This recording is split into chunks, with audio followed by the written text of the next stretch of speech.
మొంతా తుఫాను ప్రభావిత ప్రాంతాలను నిరంతరం పర్యవేక్షించాలని ముఖ్యమంత్రి చంద్రబాబు నాయుడు మంత్రులు, అధికారులకు దిశానిర్దేశం చేశారు. వర్ష ప్రభావంతో ఆకస్మికంగా వాగులు పొంగి ప్రవహించే అవకాశం ఉన్న ప్రాంతాల్లో మరింత అప్రమత్తంగా ఉండాలని సూచించారు. మంగళవారం ఆర్టీజీఎస్ నుంచి మొంతా తుపాను ప్రభావంపై డిప్యూటీ సీఎం పవన్ కళ్యాణ్తో కలిసి సమీక్షించారు. గతంలో వచ్చిన తుఫాన్ల కారణంగా జరిగిన నష్టాన్ని బేరీజు వేసుకుని తగిన చర్యలు తీసుకోవాలని సీఎం ఆదేశించారు. ప్రస్తుతం మొంతా తుఫాను కోస్తాంధ్ర తీరానికి అత్యంత సమీపంగా వస్తోందని, ఈ అర్ధరాత్రికి కాకినాడకు దక్షిణంగా చేరుకుని తీరాన్ని దాటే అవకాశముందని అధికారులు ముఖ్యమంత్రికి వివరించారు.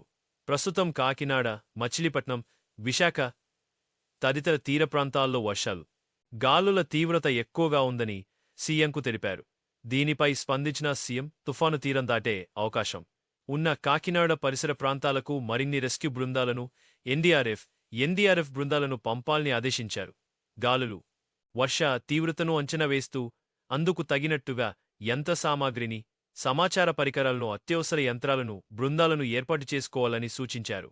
2 రోజుల నుంచి రాష్ట్రంలోని వేర్వేరు ప్రాంతాల్లో కురుస్తున్న భారీ వర్షానికి ఎంత ప్రాంతం నీట మునిగింది, ఏ వాగులు పొంగే ప్రమాదముందో అంచనా వేసి లోతట్టు ప్రాంతాల వారిని అప్రమత్తం చేయాలని ఆదేశించారు. నిర్దేశిత గ్రామవార్డు సచివాలయాల నుంచి క్షేత్రస్థాయి సమాచారం తెప్పించుకుని విశ్లేషించుకోవాలన్నారు.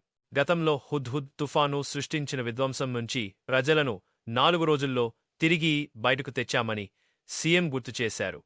ఉమ్మడి పశ్చిమ గోదావరి జిల్లాలో సోమవారం నుంచి భారీ వర్షాలు నమోదైనందున ఆ ప్రాంతంలోని ఎర్రకాలువకు ఎగువ నుంచి అకస్మాత్తుగా ప్రవాహాలు వచ్చే అవకాశం ఉందని, లోతట్టు ప్రాంతాలను అప్రమత్తం చేయడంతో పాటు అధికార యంత్రాంగం సన్నద్ధంగా ఉండాలని సీఎం ఆదేశించారు. మీకు ఈ వీడియో బాగా నచ్చితే దయచేసి లైక్ చేసి సబ్స్క్రైబ్ చేయండి. ఈ 3 న్యూస్ లోకల్